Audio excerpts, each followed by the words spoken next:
नमस्ते, मी परचुरे आई. आज बघा माझ्याकडे सर्व पित्रे आमुष आहे ना, तर मागे राहिलेली पित्रं सगळी करणार आहे. काय जरा घरात अडचणीमुळे पित्रं नाही करता आली, तर ही खीर केलेली बघा, काजू बदाम चारोळे टाकून.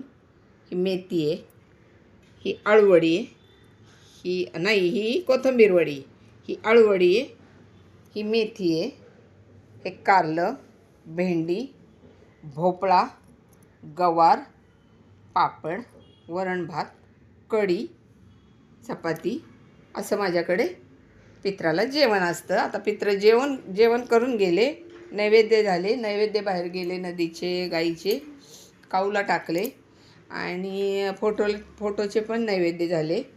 तर आता मी जेवायला बसते आहे. मस्त जेवण करते आता. हे छान आहे ना. माझं ताट कसं दिसतंय हे कमेंट करून सांगा. आणि खीर कशी झाली ते आमच्याकडे अशी घट्ट कढी लागते. गूळ वगैरे टाकलेली, तिखट आंबट गोड अशी लागते कढी. आणि ही खीर. हे बदाम काजू चारोळे टाकलेले आहेत मस्त.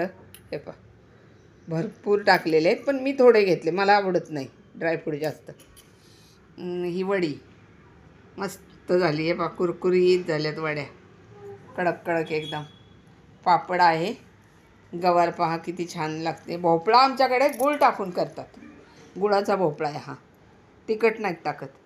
जिरी मोहरी फोडणीला आणि गूळ टाकला जातो.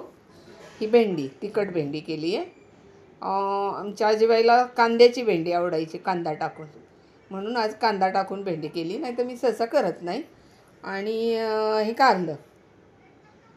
हे आज सगळेच जेवायला येणार, आजी आजोबा आणि बाकीचे, त्यामुळं सगळ्यांनाच नैवेद्य केले. 3-4 जणं जेवायला येणार, मग सगळ्यांना जेवू घातलं आणि साजरं केलं. सर्व पित्री अमावस्या या जेवायला. सबस्क्राईब करा, कमेंट करा. सबस्क्राईब का नाही करत तुम्ही लोक? एवढे जणं बघता, मग सबस्क्राईब करायला काय पैसे लागतात का? काही लागत नाहीत. बिनधास्त सबस्क्राईब करा, लाईक करा, कमेंट करा आणि शेअर करा. असं ताट असतं पित्राचं म्हणून. शेअर करत जा, माझे व्हिडिओ शेअर करत जा, लाईक करत जा आणि सबस्क्राईब करा मला. बाय. या जेवायला. Bye bye.